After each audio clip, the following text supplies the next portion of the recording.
What's up? I'm Jeff Haynes from Tech Bargains, and this is the video review of the Sony Vaio Z Ultrabook. With more and more Ultrabooks hitting store shelves by the day, the question isn't whether or not consumers will be able to get their hands on one, but whether the features and the quality of the machines will actually be worth the price they pay.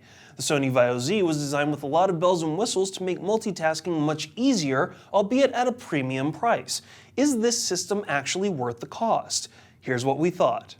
The Sony Vaio Z that we reviewed was powered by a second-generation Intel Core i7 2620M dual-core processor running at 2.7 GHz that can be boosted up to 3.4 GHz via turbo. It comes with 4 GB of RAM and is supplemented by Intel HD Graphics 3000. The machine came with a 256 GB solid-state drive, and content was displayed on a 13.1-inch screen with a native resolution of 1920 by 1080.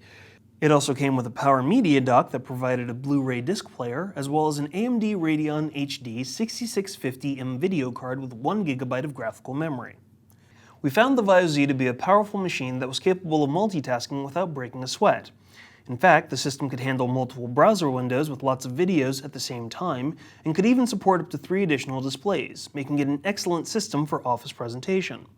We also noticed that the system booted up very quickly, on par with typical Ultrabook speeds, and we were able to put it in sleep mode for days without the battery being completely drained. Plus, we noticed that resuming from sleep mode was almost instantaneous, which is always a bonus. Of course, we were pleased to note that the Vaio Z had sleep and charge functionality, which is a great feature for users that have devices that suddenly run out of juice when you're away from a power outlet and they need to be plugged in. Of course, it also comes with standard Sony action buttons as well, like the wireless on-off, Vaio shortcuts, web browser, and assist functions.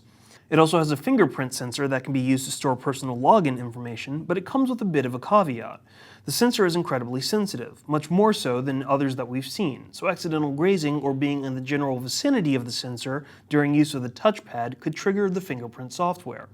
Now, one of the things that all laptop owners are concerned about is the battery life of their system, particularly because claims by manufacturers and actual performance of the system are often vastly different.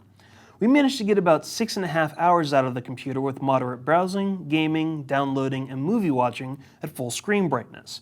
We also managed to squeeze another 6.5 hours out of the sheet battery for the laptop, so the combined total managed to come rather close to Sony's numbers.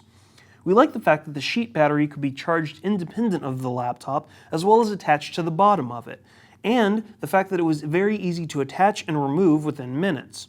A further bonus that was discovered was that the sheet battery helped to prevent lap burn, which is very necessary because the bottom of this computer gets rather hot during use.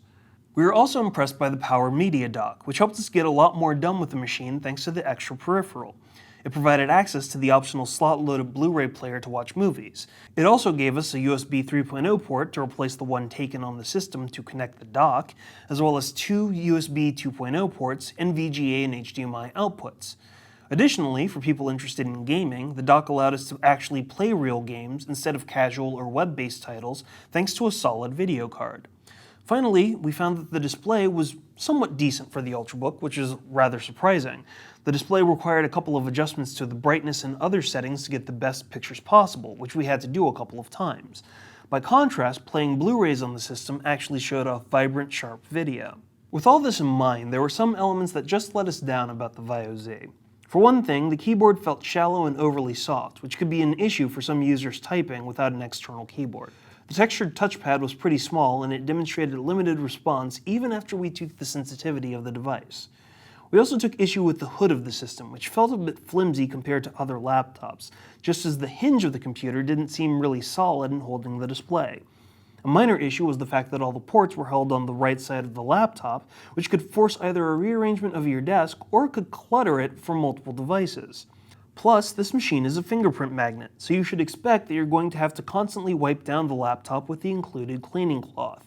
Finally, you're also going to have to deal with a bit of bloatware and other programs that you might not want on your computer. We also didn't like the audio presentation with the Vaio Z, which felt like a weak afterthought compared to the rest of the laptop. Even if we cranked the volume up to full, programs, movies, and music were too soft to be entertaining or useful without a pair of headphones.